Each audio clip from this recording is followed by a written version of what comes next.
Nuremberg, the judges enter to hear the case for the defense in the war crimes trial.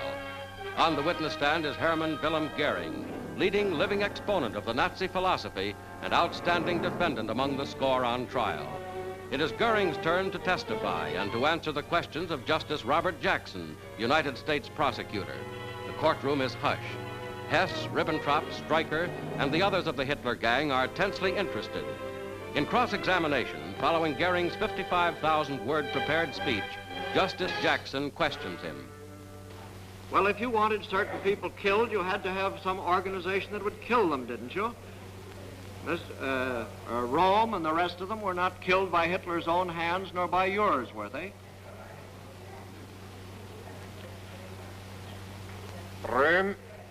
Die Affäre Röhm habe ich hier deutlich ausgeführt. Das war ein Staatsnotakt. Well, I'm not asking... Und ist durch die Polizei durchgeführt worden. Yes, but when it was state necessity to kill somebody, you had to have somebody to do it, didn't you? Ja, wie in anderen Staaten auch, ob das nun Secret Service heißt oder woanders, weiß ich nicht. Goering's replies, like his carefully prepared full-length defense of Nazism, leaves no doubt of his loyalties, nor of his pride in the gigantic organization for aggression which Nazi Germany created. Suave and unabashed, he had already openly stated his support of all of Hitler's policies. His testimony completed, Goering joins his colleagues. They are pleased and to some extent relieved because he was forced to shoulder much responsibility himself. The man who still boasts of his leadership in Germany's war plans has had his day in court. The machinery of democratic justice proceeds.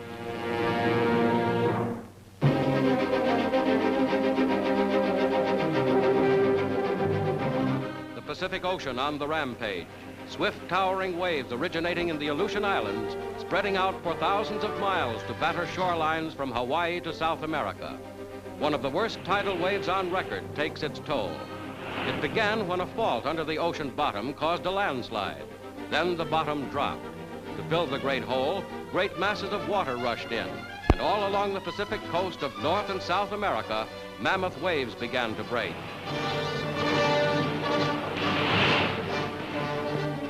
Hilo, once a peaceful Hawaiian resort city, bore the brunt of the disaster. The capital of the island of Hawaii was completely changed in a few hours. Today it resembles the battlefields of Okinawa or Guam.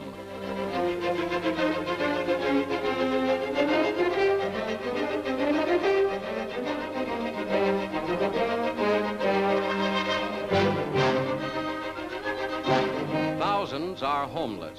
Officials report that it will take a year to restore the city to normal.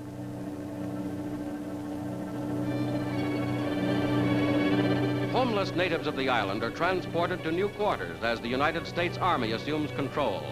Thousands of refugees will be housed in barracks. Out of the strange and unpredictable shifting of the earth has come this freak disaster that battered the shores of 2 continents.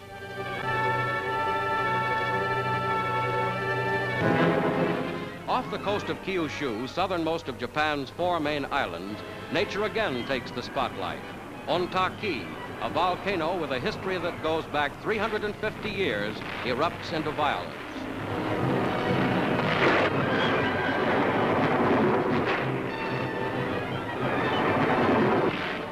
The entire peninsula is evacuated as the volcano hurls rocks more than 1,000 feet into the air.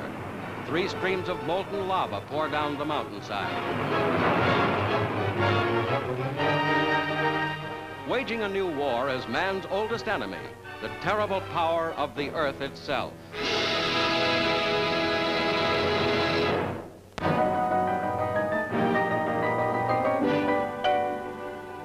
At a Michigan General Hospital lives 45-year-old Horace Flinders, once a promising pianist who became utterly insane, even incapable of walking or feeding himself.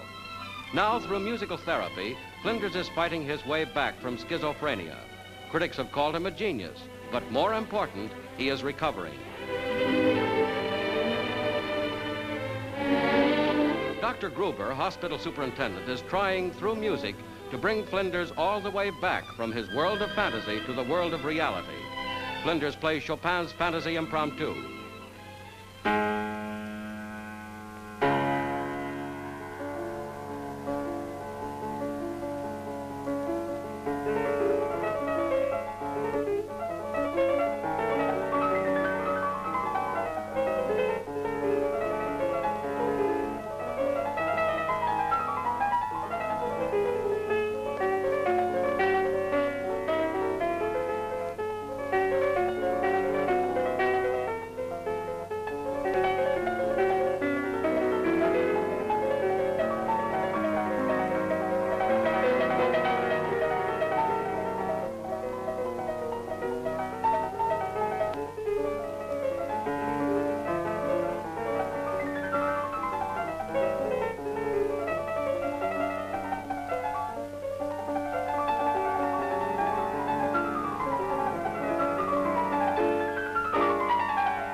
the village of Dortan in France was destroyed on orders of the Nazis.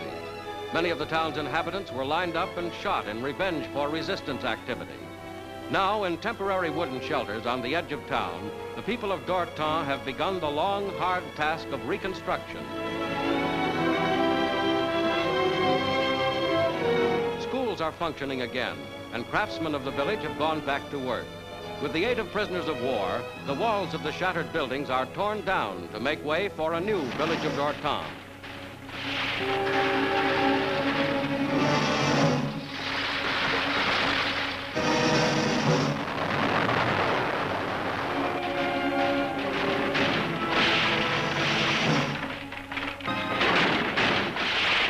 France sets about the gigantic task of reconstruction.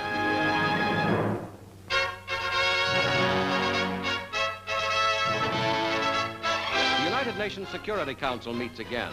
A week of closed session since Russia refused to discuss the Iranian dispute, and communication with the governments of both nations have brought a Soviet promise to unconditional withdrawal of her troops from Iran by May 6th. Secretary Burns presents a resolution.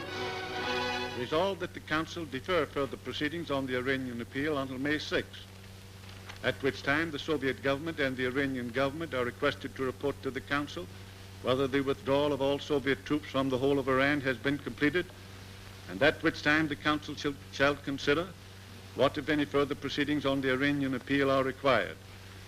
Sir Alexander Cadogan of the United Kingdom strongly backs the resolution. I, too, support the resolution which is now before the Council.